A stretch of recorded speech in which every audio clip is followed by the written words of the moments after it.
welcome to Turn the Page, the official podcast of the Syosset Public Library.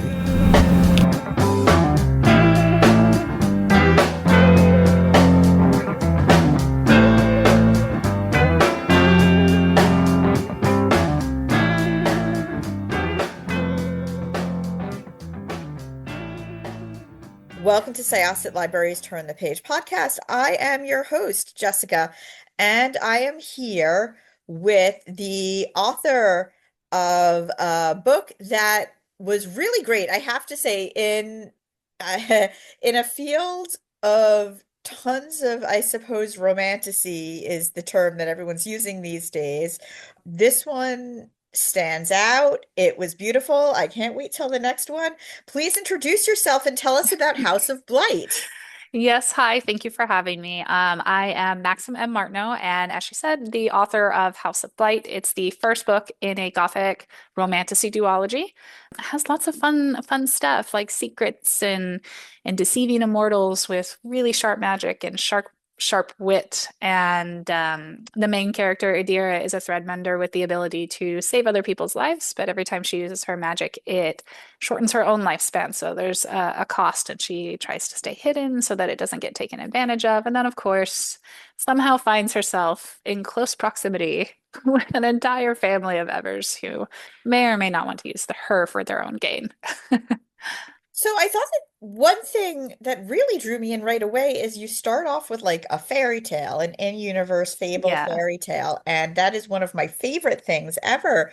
And it is about a girl who cheats death, which is, universal. I feel like almost every culture, faith, religion, mythology has some sort of story about either somebody trying to cheat death or somebody cheating death.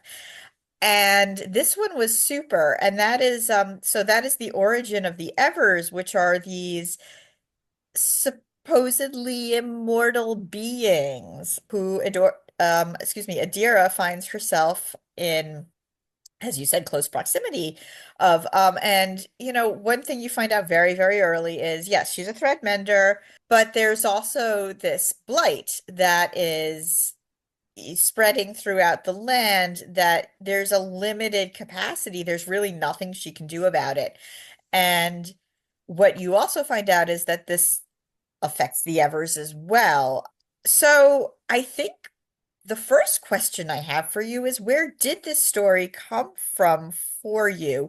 Where did Adira come from? Where did the Evers come from? And where did the whole idea come from?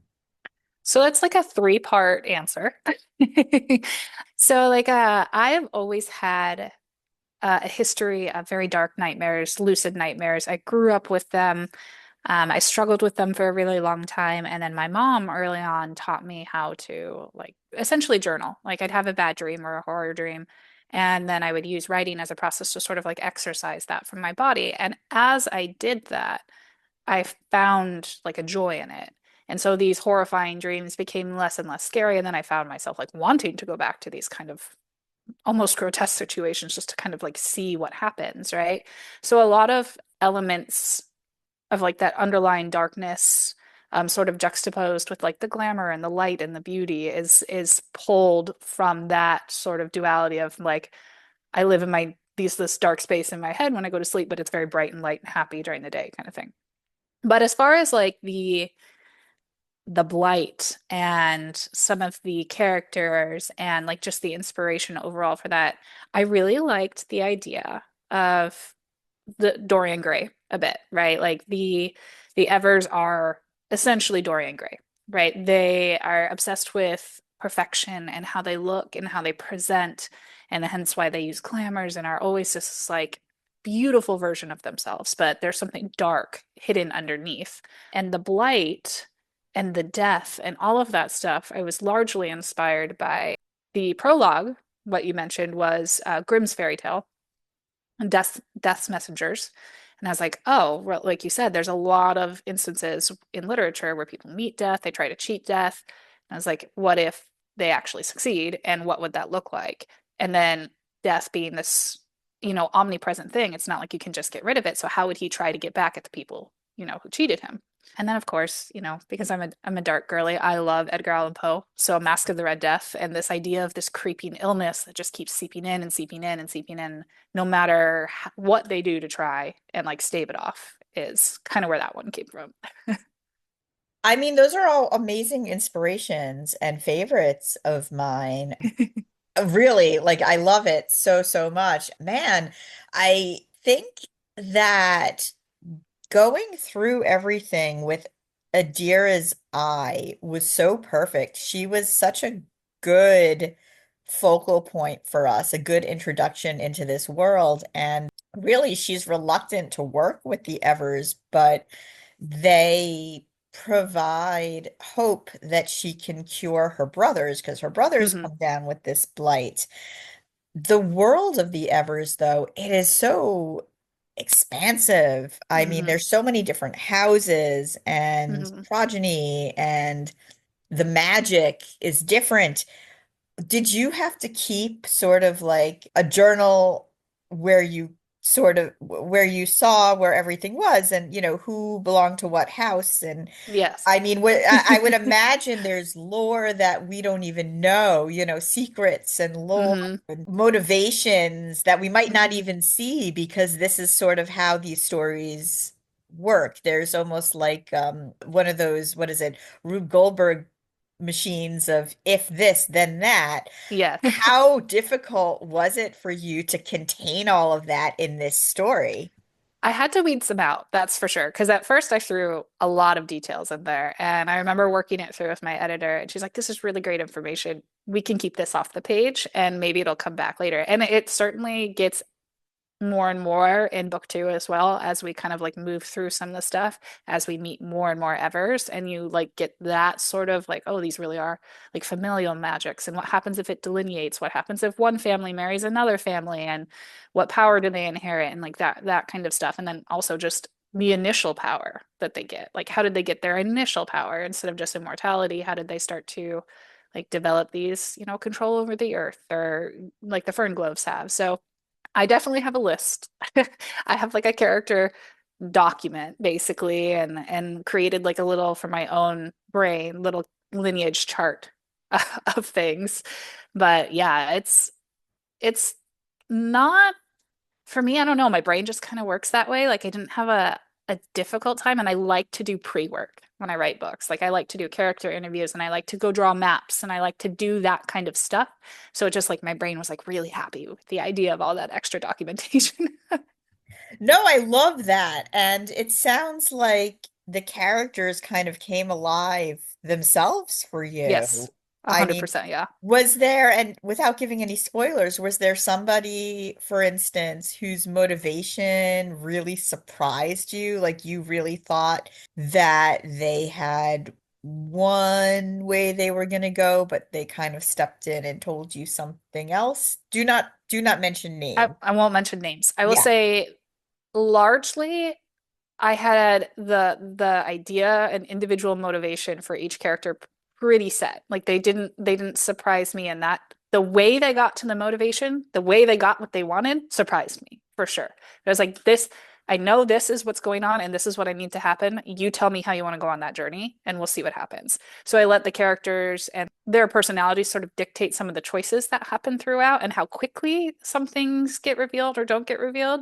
The only ones that I would say kind of surprised me because I wasn't sure how it was going to end, but I'm kind of happy with how it ended was some of the more tertiary characters, we'll say. Where I was like, it could go either way. And then it kind of rounded out in a way that I found very fulfilling. I can't believe that it's only a duology. Yeah, I know. I know. I mean, I want to say so much more in this interview, but I can't. All I'm going to say right I now is was the spoilers. I can't say enough about this book. I really just loved Adira as a main character. She's so clever and she's got so much heart. And, even when she's making a decision, I'm like, do you really want to do this? Yeah. You can see why and where, but she's smart and she feels and she's in an impossible situation. And I just loved her. And I found myself strangely attached to some of the others too. But Yuena was Mm. just my favorite. Yeah. What's really funny about Ewana, because everyone seems to be having that reaction where they're like, I don't know about insects or like insect daddies, which has started to become a thing, are really like, I'm not sure about that. I have a fear of insects. Full disclosure, I'm terrified of moths. And I was like, I'm going to put a moth in here and someone who can control insects and see if I could just run with this and get over my fear. And it worked a little bit. I still don't want to be around an actual moth. But Yewena is so great. And I tried so hard to give her as much personality as possible without like being able to speak. Like I was like, oh, there are so many different types of companions out there in books. You know, we have dragons, we have dogs, we have cats, we have all sorts of stuff. I was like, what if it really is a maple moth? What can I do with a moth to give her personality? So that was really fun to explore. I adore her. I would have her on my shoulder in a All the time. second. Yeah, yeah. For sure. So, world building, is that very difficult for you? No, not to just like be that blunt, but I this isn't my first book. I have a series previous to this one as well.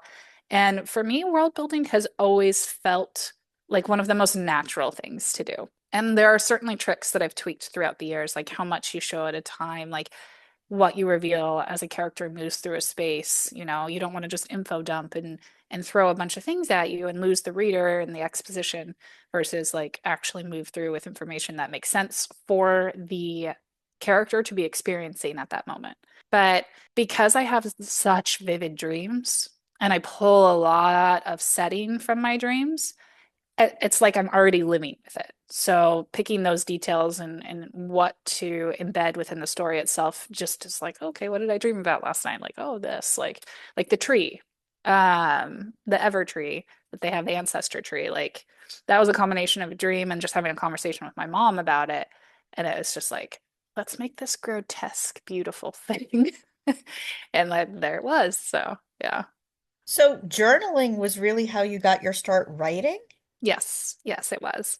And then I did some like small stories when I was like little, right? Like wrote stuff. And then I think I wrote a bunch of manuscripts before my first series got picked up. And, you know, did some mentorships with some other authors through like back when Twitter was a thing. There were like mentorship like contests, if you will. The one in particular that I'm referring to is called Pitch Wars, and they would partner you with an established author, work with you through the process of, you know, writing a book, what the industry looks like, and at the end there was like an agent showcase kind of thing. So I learned a lot through that process, and then the book that I wrote after that is the first book that got picked up. And it was just for me, writing has always just sort of been like this like thing that's been embedded in like my daily life, whether I'm journaling or I'm, you know, ex doing stuff with other friends who are authors or, you know, just telling stories in general. It's just really natural for me.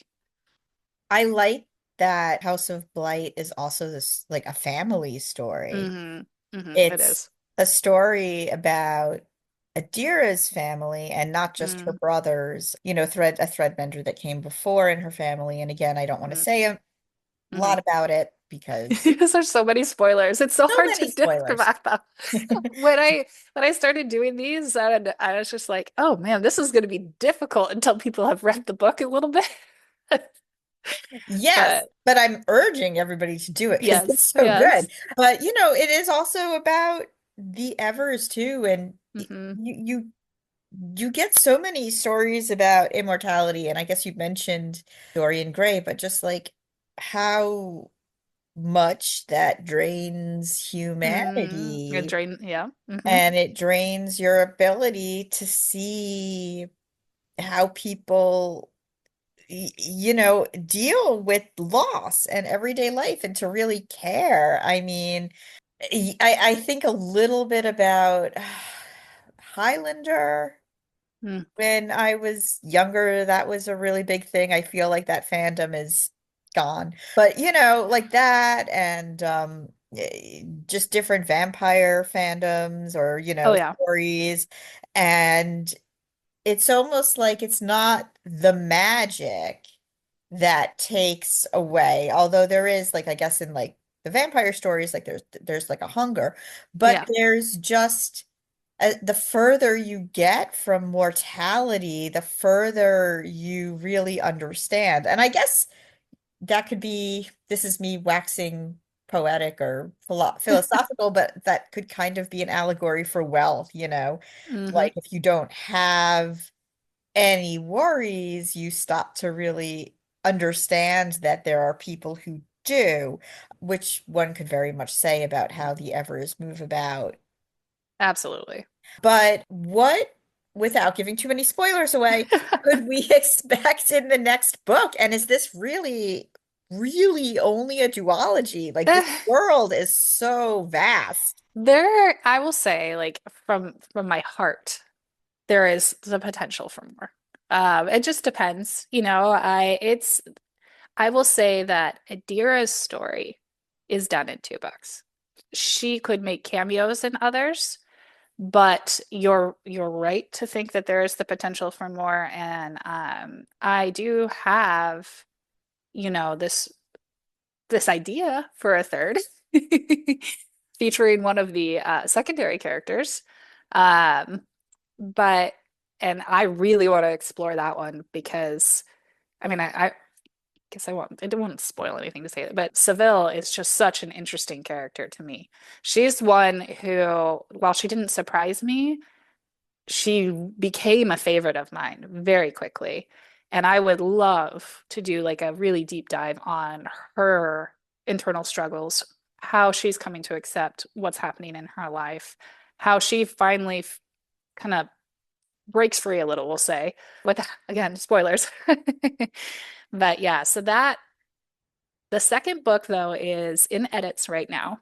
So we're in progress. We're doing really well, and I have to say that I really like how it ends. So, and I think the ending will be satisfying, so it will make sense why the story wouldn't continue to like a third with Edira as the focal point.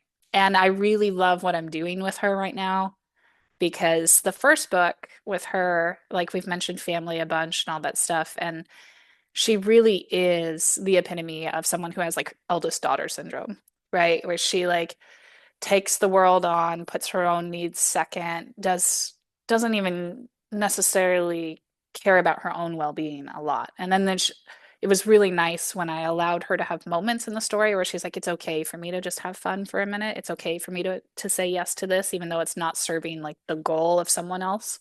And book two, without going too crazy on spoilers, sort of like really takes that on. It's like really like, okay, I'm here. I I now get to explore more about my life and the things that I want, right? So it's probably about most I can say without really just completely I can't sharing too wait. much. I Yeah. can't wait. Do we have a title or we're not allowed to We have say? a I have a working title Nice. and I'm calling it Manner of Decay. Nice. So House of Blight, Manner of Decay. So That works. That works yeah. very well. Well, Yeah. thank you so much, Maxim. This was so good. Everybody needs to read House of Blight. You're going to need to read the sequel, be it Manner of Decay or something of that ilk, because I want to see more of this world. This is really just a fresh world in a lot of and that's not to say any of the other stuff is bad, but Hmm. this really stands out. This is a very different road for this genre that is really hot right now, and I really, really think people are going to love it. I hope so. And thank you so much for having me. Thank I'm so you. glad you enjoyed it. Oh, so much. So once again, this was Jessica with Syosset Libraries Turn the Page. Our guest was Maxim Martineau, and you can go get House of Blight. Do It. And we are going to close this chapter of Turn the Page. It's time to close this chapter of Turn the Page. Join us for the next episode.